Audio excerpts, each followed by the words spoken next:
Hello viewers, hello everyone, welcome to today's vlog. In today's vlog I have a visitor who came to visit me to get to see my modern cow shed as earlier stated in my previous vlog. So welcome to your man once again to your channel, which goes by the name It's Me Again. Here at Michorani we are farming, we take farming seriously. With me here niko na bwana Mutia, Joseph Mutia, a very good friend. Mutia, if I may tell you the funny thing, Mutia saw my last week's vlog about my modern cow shed and he decided to come all the way from Kwakenu to Mtutuande to come and view my modern cow shed. Karibu sana kwetu. Yes, thank you. Asante. Naongea sana usikie kwa kamera eh? Yes. Say hi to my viewers. Hi everyone. Asante. Sasa tuingia hapa. This is the main entry to my cow shed. Cameraman, if you may go back so that you show them the entire structure. Rudi nyuma huko. Go back there so that you show them the overall. Exactly. So this is now, you may now come. This is now the entry. Banamutia, this is now a modern cow shed. And my viewers, I'm doing this due to public demand.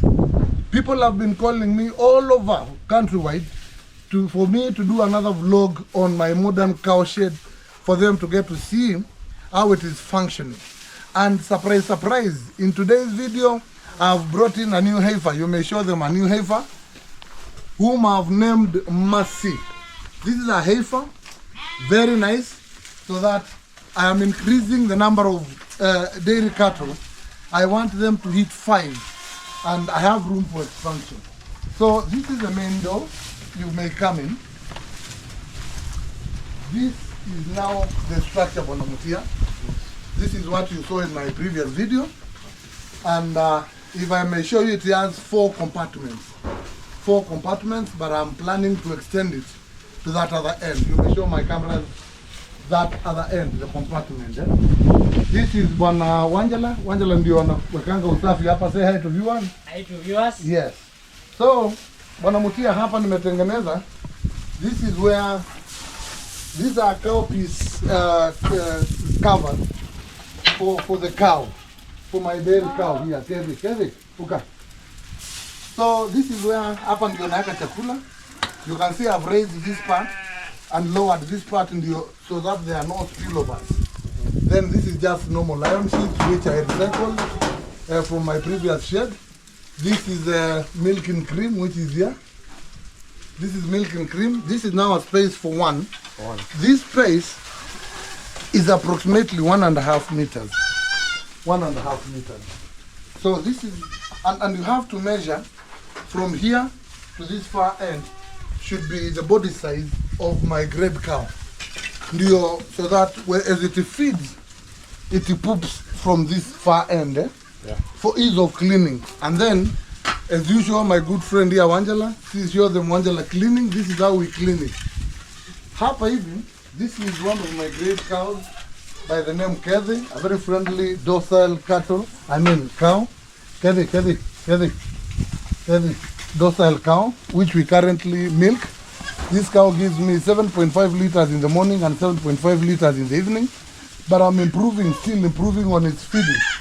So Wanjala, uoshe huku staki ng'ombe chafu eh? Uoshe kabisa eh? When uliosha lini mwisho? Last Sunday. Oh, last Sunday. Uosha last Sunday hii nyingine? Umekaa sana. It should be weekly. Oh, sawa. Mara moja kila wiki ama 2 ukiweza. Kwa vile maji tuko nayo. Sasa Banamutia, this is where tunaweka maji.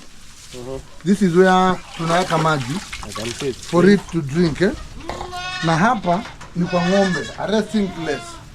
Why did you decide to use sawdust?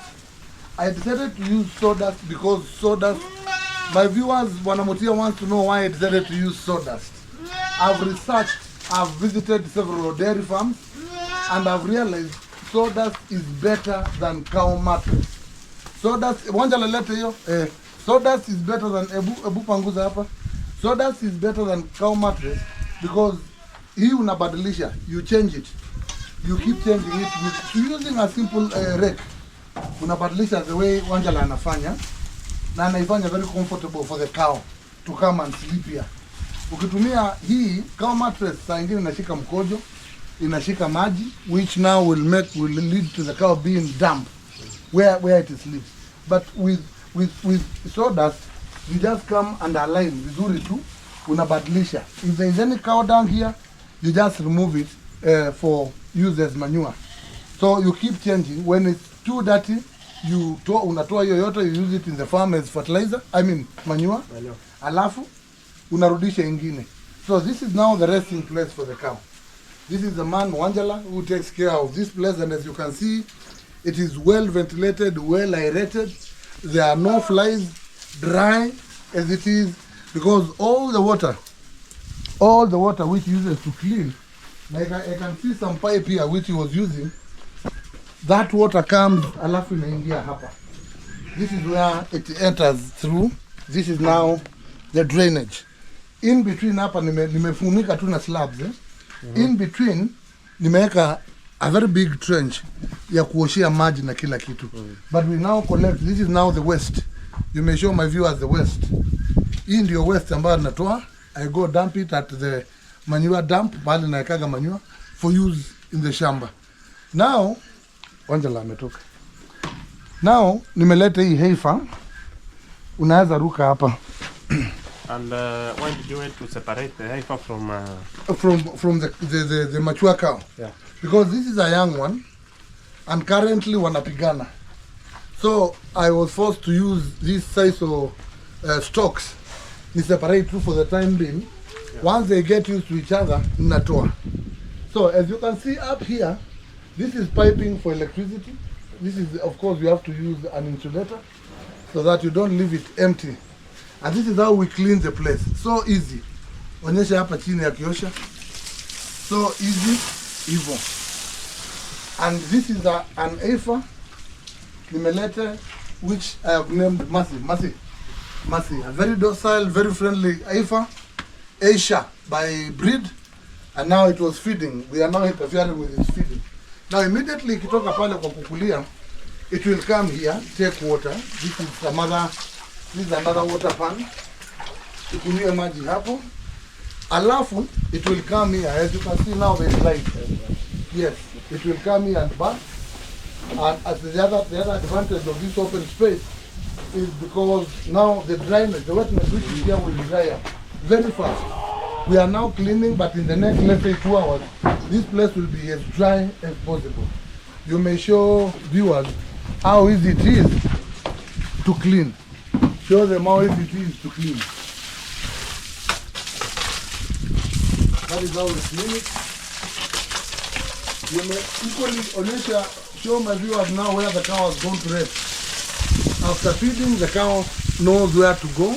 And as you can see, the size of the sleeping place is sufficient for it to poop outside, not on the sawdust. Now let's continue.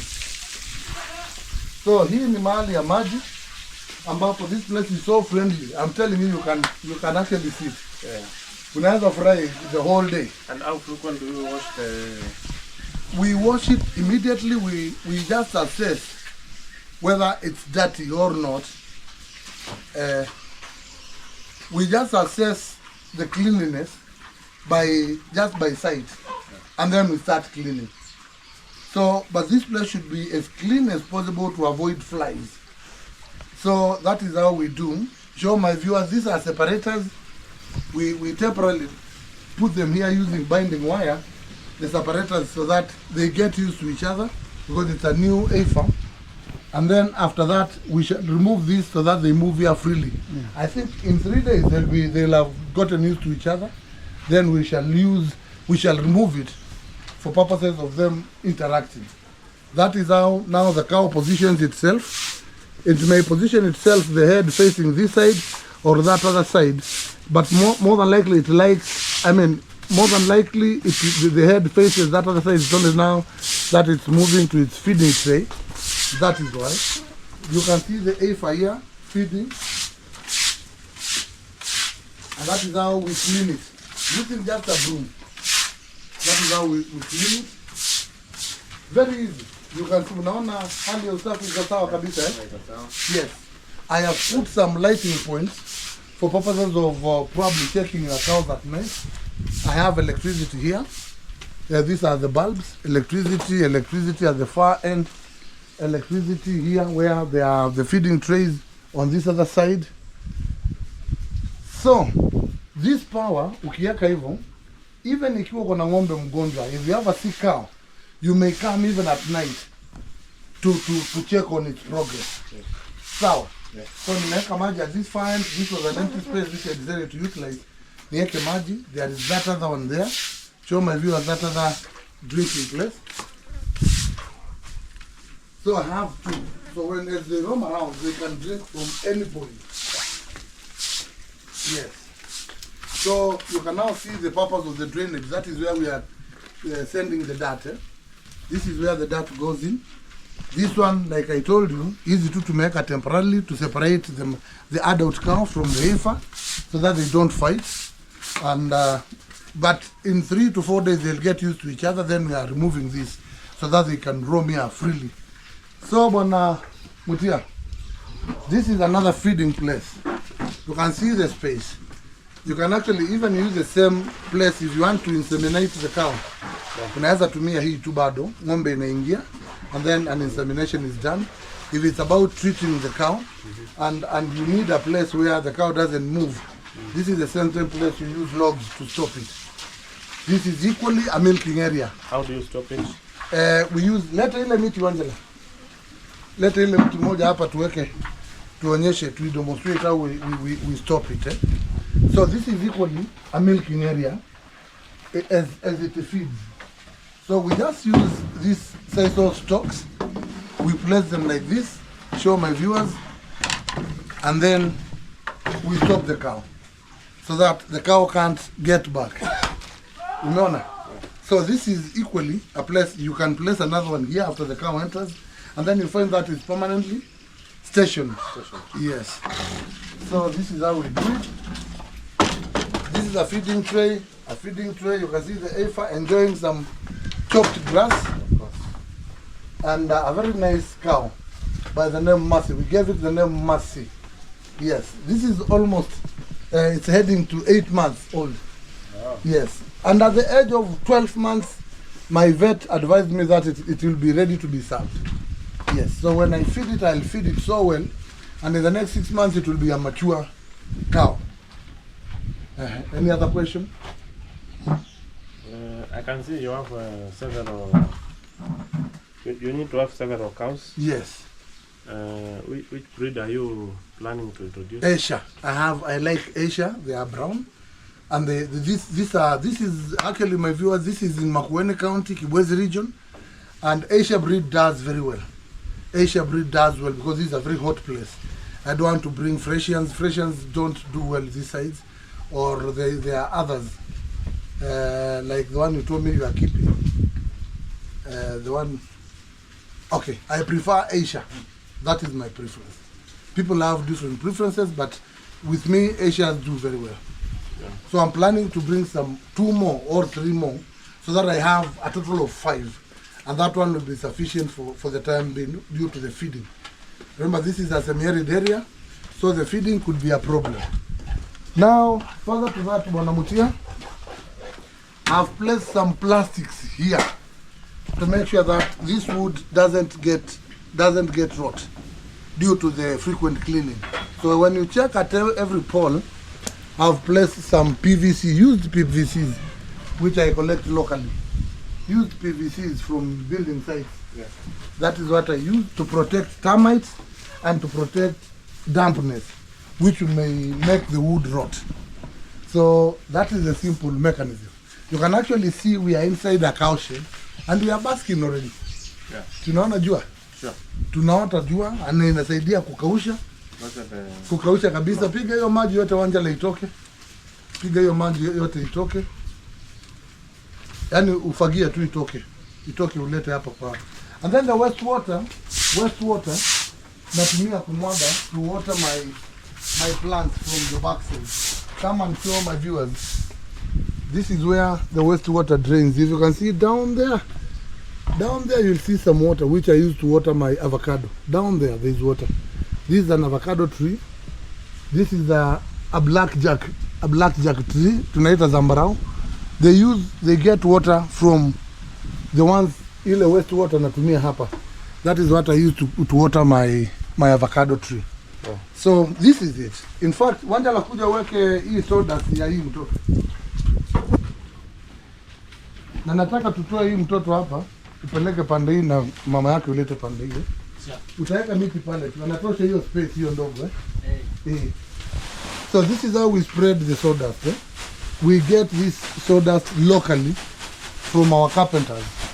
And a sack of sawdust like this one goes for Kenya shillings 50 only. So this is how we do it. Wanja nafanya pole pole vundi. Chukua reki spread kabisa. Ndio tuonyeshe wenzetu how we do it here. Na hapa kuna mbolea, nipe hii mwiko. Nipe hii mwiko na ulete hiyo rek. Nipe hiyo mwiko kidogo nitoe hii mbolea. Hapa kuna mbolea. This is how simple we use just a spade kutoa. Yes, then it goes here to the wheelbarrow. That is now for use in future as manure. Yes. So that is how we do it. Let your rake to spread hii kitu. I want to show my viewers and viewer, as you continue watching, kindly remember to give me that subscription to grow this channel. And at the same time, let me take this opportunity to thank you profusely for supporting my channel. As of today, I've already hit over 4,000 subscribers in a channel which I started in less than a year. And I feel blessed. Continue watching. I'll continue bringing you farming vlogs. Keep watching my channel, which goes by the name It's Me Again by Elder EM. So mgeni wetu, this is how we do it. We spread it, we make sure that it's comfortable. Ukute ndama hata akilala hapa ama ng'ombe haumii na simiti. That is the essence, and sawdust is so good. As you can see, this is very clean sawdust. That space is sufficient for the heifer to come and relax in the evening. Yeah. So it feeds on this side when it's full. It walks here, takes water, then it relaxes here for digestion purposes and regurgitating whatever the cud. So this is how we do it. Kuja tengeneza hapa pengine. This you can see it's very comfortable. Ni kitanda kabisa. So this is where inalala. This is where inalala. Naja leo utakunja hii baadaye. Isikware. Nisikie imenidunga. And So, if I may ask, yes, ask. how is the market for the milk? The market for the milk is plenty. People in this region and people, in fact, countrywide, people love tea. Tea is loved by many. And per liter of milk, undiluted, because here we don't dilute, we are very honest people, we give it at 70 shillings, Kenya shillings 70 per liter at the nearest market. I'm surrounded by several markets here. Down this side there is Kambu market, up this side there is machinery market, and I give it at 70 per liter, and it goes all of it. In fact, if we are not careful, we end up even at times lacking our very own milk. So the market for the milk is there. No problem with the milk production. So Bwana Mutia, this is it. Even ndio tumeweka, like I told you, these ones we are removing because the cows are supposed to roam here freely. This is the exit door once you want to go and tie them out there or bring in food. And these are now the sleeping places. You can see I have 1, 2, 3, 4, 5 spaces. So this is how Wanjala does it. He cleans it very early in the morning or late in the evening. But now he had to do it for demonstration purposes. Kwa vile umekuja. So this is how Wanjala does it. And he's a man who is committed to his work here. Hata mshahara itaongezeka Wanjala. And if I may ask, how much do I need to start a shed like this? Yeah. Roughly, because of the recycling of the iron sheets, I only bought timber. This log goes for Kenya shillings 200. So my entire budget on this shed, including the fundi charged me Kenya shillings 12,000 to put up this structure. The floor, the iron sheet, and the timber. I mean the logs you are seeing here. So roughly, when you have, like, let's say Kenya shillings 60,000, you can put up a similar shed. Because here I've used sand, cement, a bit of concrete, which I had. Okay, give it a budget of 100,000. You'll be left with some balance. 100,000 you'll do this. And this structure doesn't require a lot of akuna steel. There's no steel here which I've used. I see people incurring a lot of expenses trying to weld to come up with the steel structures, which is unnecessary. My cow is feeding. When it feeds, let ile mtu to demonstrate vile ikikula kabisa when it's full for purposes of drinking water and relaxing. Mimi na Wangela tunatumia hiyo muti kuja kama and block here. Sasa kama hatutaki hiyo akule, tuna block just using simple material. That is now leaking salt akunu. Sasa tunatoa masi. Then we block her. Tunamblock. Hata ungeweka juu. Ukuta hazi kukula, weka juu. Wekelea juu. This are simple improvised. This is improvisation. Once we place a log like this, you find that if it's a mature cow, feeding is a problem. Like the case of that one. But since this one is still young, she can still, but we'll improvise so that we block it up with 2 logs. Hapa juu na ingine hapa. She'll not be able to feed. So by then anaenda na kunywa maji, ana relax, ana chew cud, anarudi baadaye tunatoa mti yetu, anakula. You see? Now she wants to take water. That is how good this thing is. Wewe sikia hewa. You feel like you are outside na uko ndani. Yeah. Unasikia hewa safi? Clean. Very clean. No flies, no nothing. The food is there. Ukitaka food nitakupatia. So that you go and copy the idea and then you get serious in farming. The place is clean. You feel like spending the whole day here. Kwa hivyo karibu sana kwa kitu yoyote ambayo unaona nzuri. Okay, I'm interested. Huh? You're interested? Yeah. I'll give you the number of the food. So bwana Mutia, this is it. Maji will replenish. You have a lot of water here. We have 2 boreholes. Tunaweka fresh water. This is fresh borehole water ambayo tunaweka hapa kwa ng'ombe ikuni. Hiyo ni ile traditional farming which I'm changing now. Hiyo ni traditional farming. Don't worry about that. I have some goats, some African zebu and some doppers, but I'm not interested with that for now. This is where my attention is.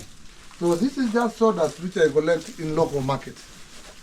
So for my viewers who wanted, due to public demand, who wanted me to do a clip on this place once again, my modern cow shed, here you are. Keep watching.